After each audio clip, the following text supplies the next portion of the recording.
Good afternoon or morning, depending on when you're listening to this, and welcome to this Anatomy and Physiology 2 lecture course. I am your instructor this semester, Sarah Delosier, and I will be making recordings available for you throughout this semester to hopefully aid in your learning and understanding of the material to be presented here. Now, I teach both online and hybrid lecture courses. As such, I'm going to make this welcome lecture for both of my courses to try and minimize having to repeat myself. As such, throughout this lecture at different points, I may point out requirements that are specific to only one of those two course types. Some are universal and apply to both, but there are a few that are going to be different depending on if you're in the hybrid lecture course or the online lecture course. As such, when you come across those recordings or those points, please make sure you pay attention to only those requirements that apply to the course you're enrolled in. So if you're in the hybrid course, you can ignore the online requirements, and if you're in the online course, of course, you can disregard the hybrid requirements. Now, this welcome lecture is not only to kind of give you an introduction to this program that we are going to be using and these recorded lectures available to you on YouTube, but also to go over some expectations that I have of you or have for students that are enrolled in online courses. Now, in many cases, online students aren't as successful as they would like in an online course, and that's primarily because they have unrealistic expectations. So I hope here that I am going to kind of clarify some of those expectations and give you guys a better understanding of what is expected of you in this course, so you have the best chance possible to be as successful as you can. First, this might seem like a no-brainer, but you'd be surprised how often this does come up. But you are expected to have regular access to a reliable computer with speakers as well as a reliable internet connection. Now, this is not something you want to buy 2 weeks from now or when you get your financial aid or a month from now when you get the check from your parents. You need this yesterday, okay? And this is because the course starts now.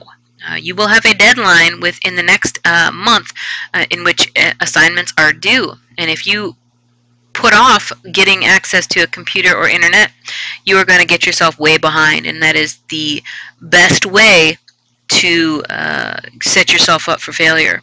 Okay? So you need that ASAP if it is not something you have already.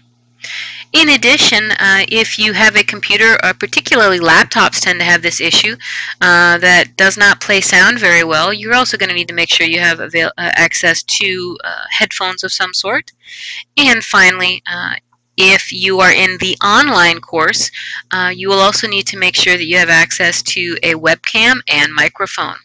This is so that you may use our online proctoring program called Respondus. Your first 3 exams this semester are going to be taken via your computer at home, but in order to do this, they're going to be proctored using a microphone and webcam, which you must provide. More information will be made available on this via Blackboard for those of you in the online course, but I want to make you aware of that now so you can pick one up or make sure you have one that is working. Next is throughout the semester, each chapter is going to have several recorded YouTube lectures that correspond to this. You are going to be expected to listen to these lectures and take notes. These recorded lectures, I feel, are the best way for me to make my traditional on-site classroom lecture course as applicable to my online lecture courses. It will be basically exactly what you would see if you were sitting in the classroom with me.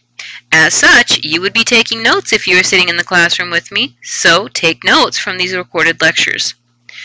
This is going to be important because not only will this hopefully help with your retention and understanding, but anything I say or write on the screen is going to be fair game for a test. Now, I'm making these recordings using a tablet that has a pen feature, so I will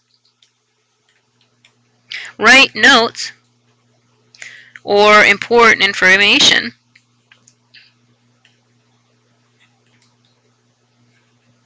on the screen as you see here. As such, you're going to want to write down these notes, write down this important information, and study it. Okay. Throughout each lecture, you will also find a variety of independent study sections. These sections are often a side effect of my on-site lecture courses where I get off on a tangent and I run out of time. And to save time, I, in many cases, give my students a section of the book to read through and take notes on their own. Now, these sections I feel are more simple and easily understood from the textbook, and as such, assign it that way. Do pay attention to those, because those same independent study sections that I address or apply or require my students on site to do, I also require you all to do. So do pay attention to that, and if you come across an independent study section, make sure that you do read that section and take notes, as those that material will be testable and you will find questions on it on your online quizzes and in the test. Next, we have a reminder that this course is set up throughout the semester into 4 blocks. At the end of each of those 4 blocks is a deadline for you to first take a series of quizzes and then come in and take your exam covering that block of material. You must complete all assignments and quizzes by the schedule deadline. No extensions will be given.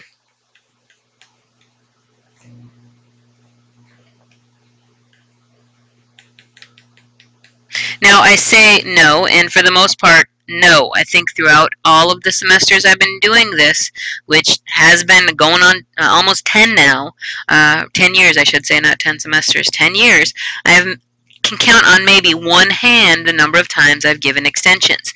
And those were for extreme circumstances where the individual was in the hospital for an extended period of time or what have you. In most cases, I do not give extensions. You will have had at least 3 weeks to complete. In many cases, 3 weeks during a regular semester, 1 to 2 weeks during the summer to complete the material. Okay, it is up to you to get it done.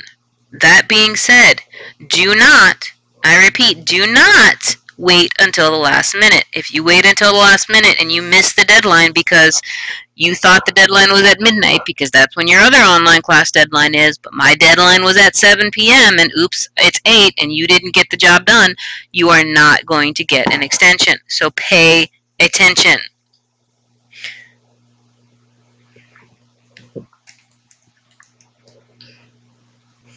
Well, I've also just pointed out one other thing I want you guys to be aware of. In many cases, in the classroom as well as in my recordings, I tend to not be able to spell and talk at the same time. You'll notice here I misspelled extension. If you find an error in my lecture, go ahead and laugh at me, because you know I laugh at myself, as you can hear now.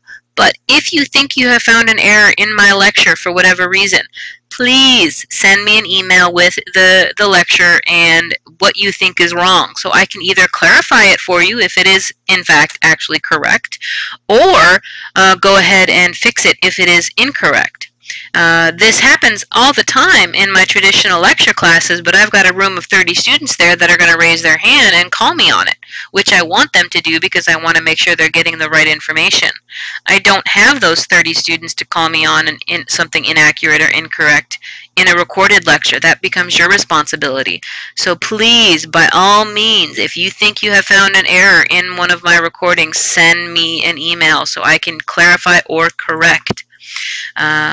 It took 3 semesters once for a student to finally email me about an error in a recording where I had said one word but wrote a different word, and she wanted clarification. It should not take 3 semesters for an error like that to come up.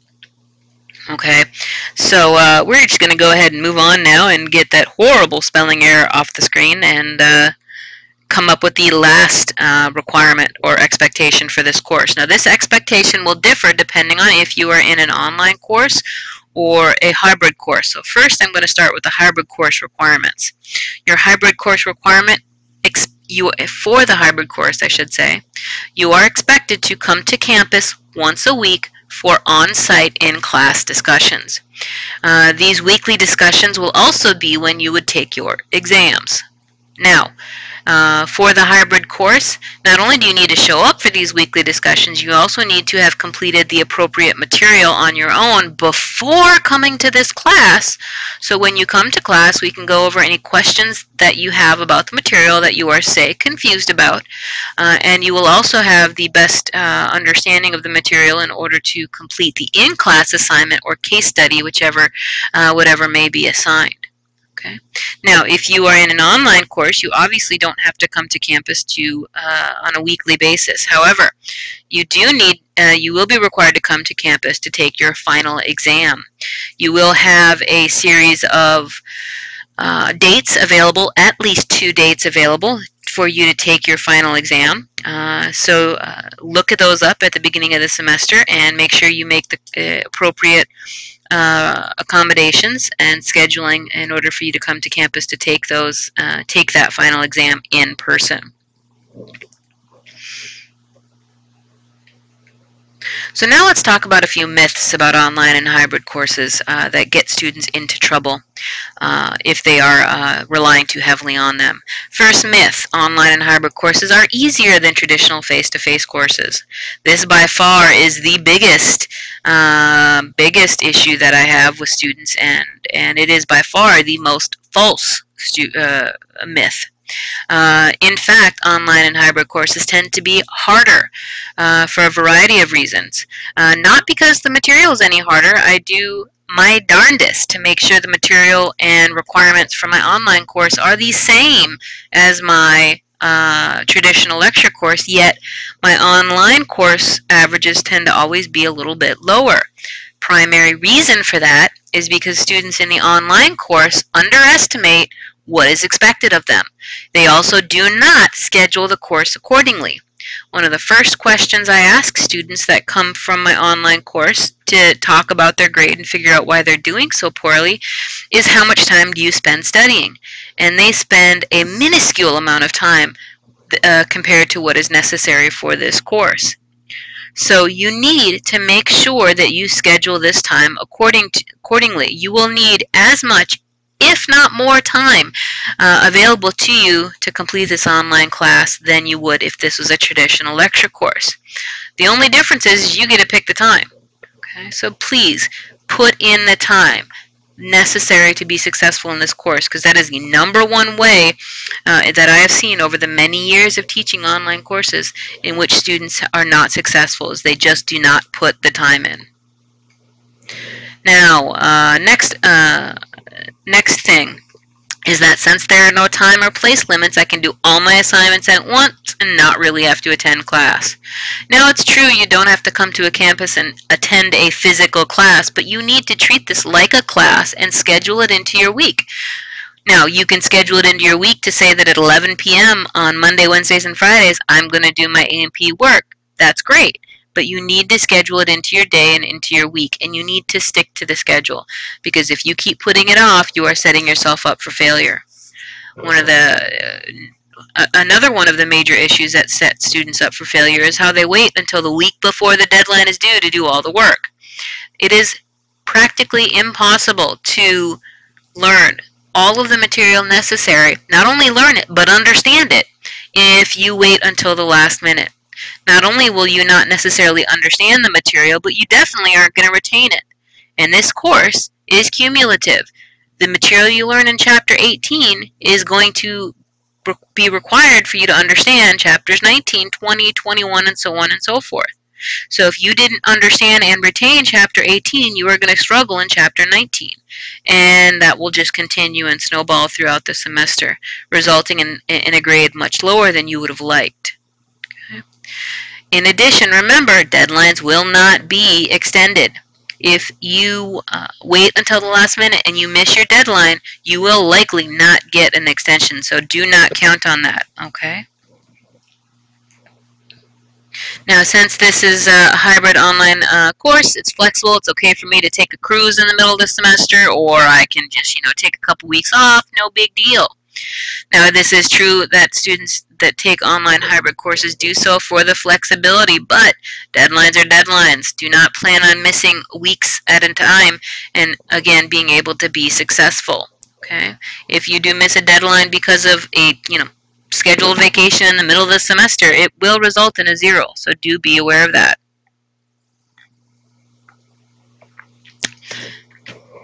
Another common myth is that online hybrid courses are condensed versions of the traditional course.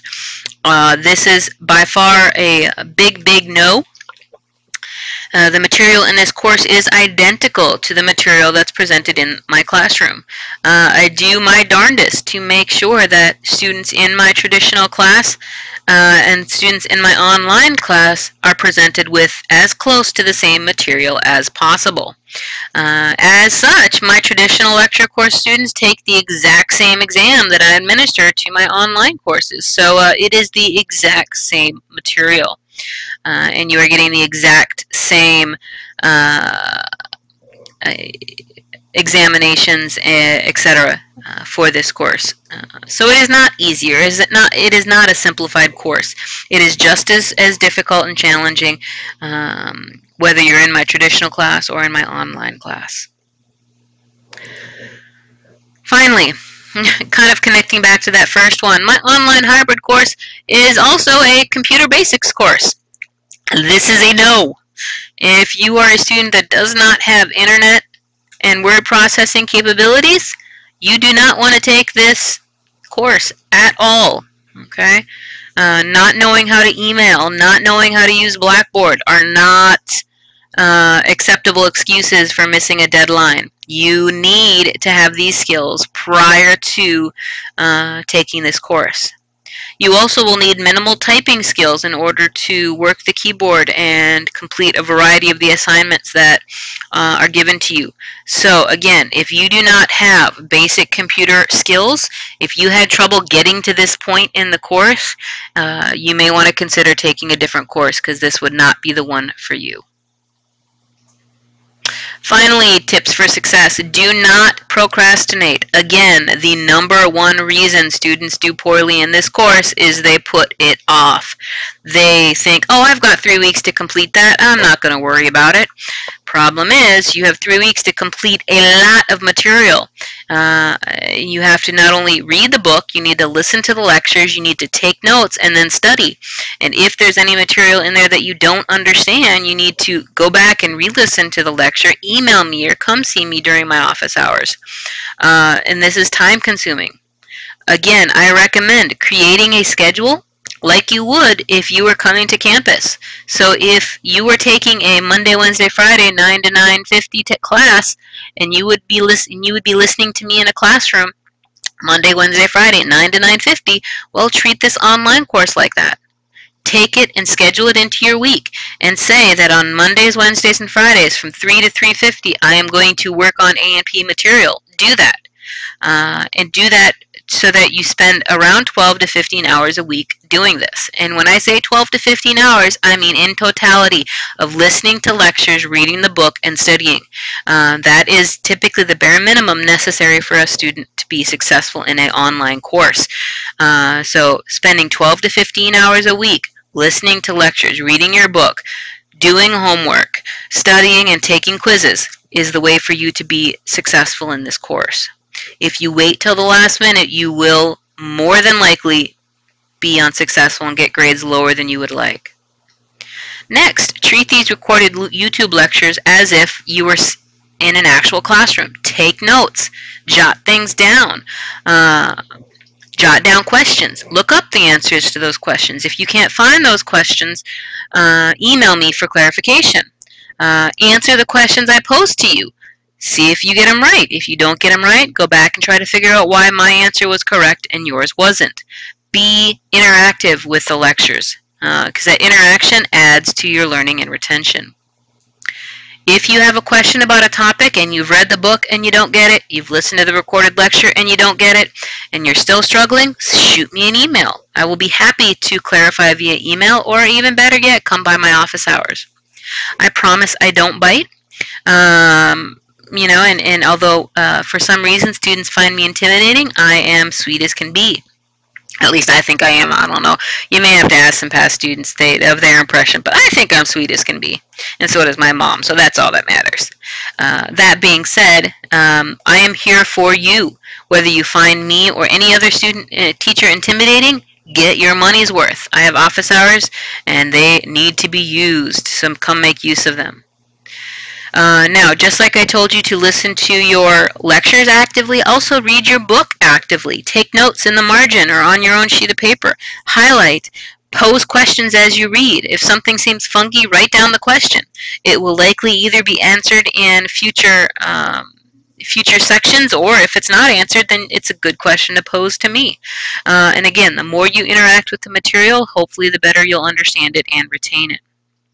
And I can't say this enough, schedule this class into your week as if it is a regular course. Do this in order to get the best chance at success in this online course. Again, this is the best advice I can give. Okay. Finally, jump right in. Go to Blackboard, finish completing that online agreement I told you about, again, to verify that you and I are on the same page. Also, go ahead and take your syllabus quiz.